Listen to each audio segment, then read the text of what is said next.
No, really. I've never had a serious boyfriend. I suppose I like my gents more on the manly side. Was that a little swan you made? No, it was a B-52. And that was Daphne and Niles from Frasier. And have you ever said something awkward when you're trying to, or done something awkward when you're trying to impress somebody, whether it's a date or maybe you're applying for a job and you're so anxious that you say or do something that you regret instantaneously? How do you deal with those moments? Can you just laugh at them and acknowledge them and just acknowledge that you're anxious, a little anxious? Or do you try to cover it up and make it worse? Those are those moment-to-moment problems that most of us have in some form or another in life, and those are the type of issues that I deal with. I'm Dr. Ellen Kenner, a clinical psychologist, here to take your calls and questions on relationship problems, problems with your kids, problems at work. My number is toll-free, 1-877-DRKENNER, toll-free, 1-877-Dr. and you can also visit my website, drkenner.com. And right now I want to welcome Matthew to the show. Matthew, you're having some problems with your 15-year-old daughter? Yes, ma'am. Yeah, tell me what's going on. She's quite disrespectful at times and defiant, and, she'll really elevate her voice and say harsh things and not want to comply. And a lot of it is ineffective parenting on my wife and my part, but we're going through the Total Transformation Program. Are you familiar with that? No, I'm not. I've heard the ad a million times, and it piques my curiosity, but I don't know what it is.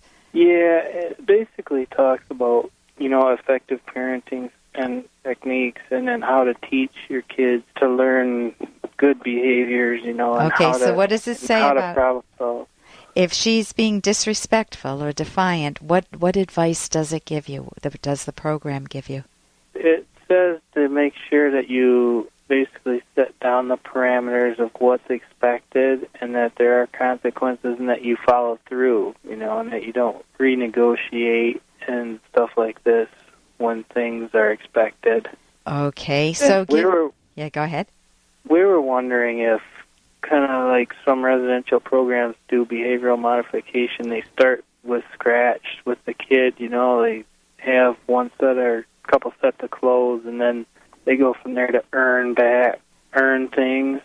You have to tell me how far out. Give me a visual of what are the two worst things she's done that would even make you think about behavior modification.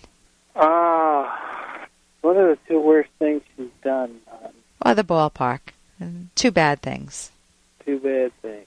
Yeah, she talks about negative things like death and stuff. Okay, give me an example. Tell me what she says. She comes home and says, "Dad," or "Mom." What does she say? Her words. Without any swearing. Yeah, without any swearing. Oh, yeah, over my dead cold body, my blood flowing and blah, blah, blah. Okay, is she into the goth stuff? She was going that way, but we took away that stuff. Yeah, was she happy you took it away and said, no, that's cool. I didn't like that. It was kind of dark and macabre. No, she didn't like it. Well, we didn't take all her, black clothes and all that. We didn't black fingernail polish and the rest, right? Yeah, right, all that stuff.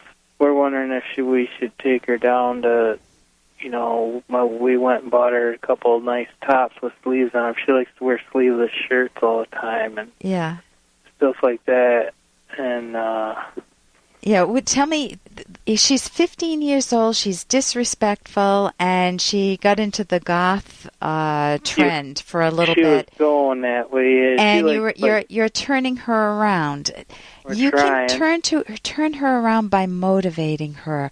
What are some healthy things that she liked or in the past or likes now? She likes the horses, and we have one horse. Okay. And what else does she enjoy? What are her values? Apart from not all the negative stuff, what are her real rational values? Things that she's good at, music or singing or dancing or to draw. Math. She likes to listen to music. But, some of the music that she listens to is... I understand. It doesn't fit in the same category it doesn't fit in a music category. It needs its own category, huh? Right. one of the things is you can tap into a kid's healthier values. You focus on those, not to rub it in their faces, but just to have that be more on the menu so that they don't have to rebel with the goth or the whatever, the language and trying to defy you. You can teach them communication skills. I think all kids should be taught that from a very young age. And problem solving. And problem solving. And the books that I've recommended, there's one, How to Talk So Teens Will Listen. Okay, How to Talk So Teens Will Listen. In Between Parent and Teenager. Both of those are very good books, chock full of advice. Because when kids rebel, there's a part of them that's scared too. They still want to stay connected to the parents. And they're going about their independence in not a healthy way for themselves, but they need to see that firsthand. And so if you can offer her alternatives, she still may like that music, with my own, I think in my own life, I like the Beach Boys. Oh man, that was not what my parents liked. They love big band. Right. And so I had to sneak in my room and listen to the Beatles and the Beach Boys. And she loves to blare it, though. I mean, I don't even know who they are, but I know it's got. I mean, she likes 3 Days Grace and all this Lincoln Park and. Yeah, I don't know the names, but my main point is I'm glad that my parents didn't try to trash my values, because it opened me up to liking their values too. And guess what I do now? I do ballroom dancing to big band music. So and my son, who would play video games for a while, I thought it was going to be hopeless for a little bit, and now he is so ambitious, such a wonderful kid. So sometimes kids just need to not have you fight a huge battle, but basically focus on what she does well. If she's good in math, or if she enjoys reading healthier books, give her... She likes to read a lot, but she's reading these anime stuff. It's all about fighting and stuff. Oh, yeah, I think my daughter got... Isn't that like some Japanese comic strips? Yeah, Japanese. Yeah, my daughter's a really great kid, and she liked that too, so I wouldn't look at it as something necessarily negative. But also introduce her to some good movies. I mean, from Disney, if she's 15 years old, Beauty and the Beast is a good one. She would prefer horror movies, but we don't let her watch them. Yeah, but don't be surprised. She hasn't tasted things like Singing in the Rain. Let her taste some fun movies from the past if you have that opportunity. And just have some family time that just is playful and doesn't get into that, this is my thing. Don't try to throw...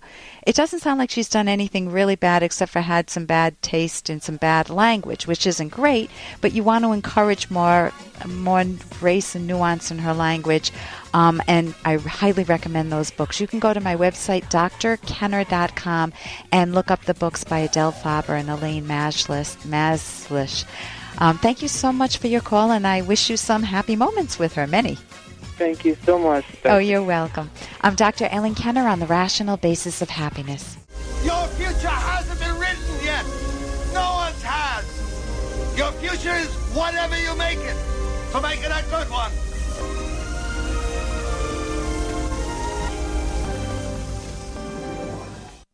So your husband wasn't jealous? No, he approved, actually. He doesn't mind a gorgeous male nude in the house? No, considering that I let him have the two lovely women he wanted, and we found the perfect seascape for the living room, too. This gallery, Quint Cordair Fine Art, has the most incredible selection of paintings and such beautiful sculpture. For the finest in romantic realism, visit Quint Cordair Fine Art at www.romanticrealism.com or call toll-free 1-866-267-3247.